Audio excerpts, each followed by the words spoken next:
রাজুর বাবা আবার কি নিয়ে আসলো দেখি তো। এখানে দেখি অনেকগুলো পাইপ নিয়ে আসছে। আরে রেমি কি করতেছিস? আরে মা এগুলো খেয়ে দেখো, অনেক স্বাদ করবে। আরে না না আমি খাবো না। ও আচ্ছা ঠিক আছে, আচ্ছা ঠিক আছে এই আইসক্রিমটা খাও। আরে না না এটাও খাবো না, আমার ঠান্ডা লেগে গেছে। ও আচ্ছা ঠিক আছে, খাবা না যখন ফ্রিজে রেখে দেই। এখন আমি এই পাইপটা দিয়ে একটি রেসিপি বানাবো।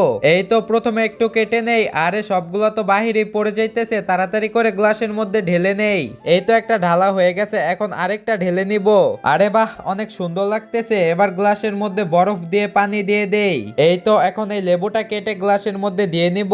আরে মা খাবা? আরে না না আমি খাবো না, আমি চলে যাই, তুই খা। আচ্ছা ঠিক আছে তাহলে আমি খেয়ে নেই। এটা রান্না করব নাকি মায়ের কাছে জিজ্ঞেস করে নেই। আরে মা আবার কোথায় গেল? মাকে তো খুঁজেই পাচ্ছি না। আরে মা তুমি আবার কোথায় গেলা?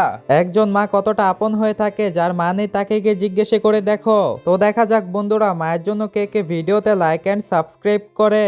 যারা মাকে ভালোবাসো না তারা এই ভিডিওটি থেকে দূরে থাকো। আরে মা তো দেখি ওইখানে লুকিয়ে আছে, ওইখানে কি করতেছে মা? আরে মা তো দেখি আইসক্রিম খাইতেছে। আরে বাহ, তোমার না গলা ব্যথা ছিল, এখন আইসক্রিম খাইতেছো? আরে হ্যাঁ রে রিমি।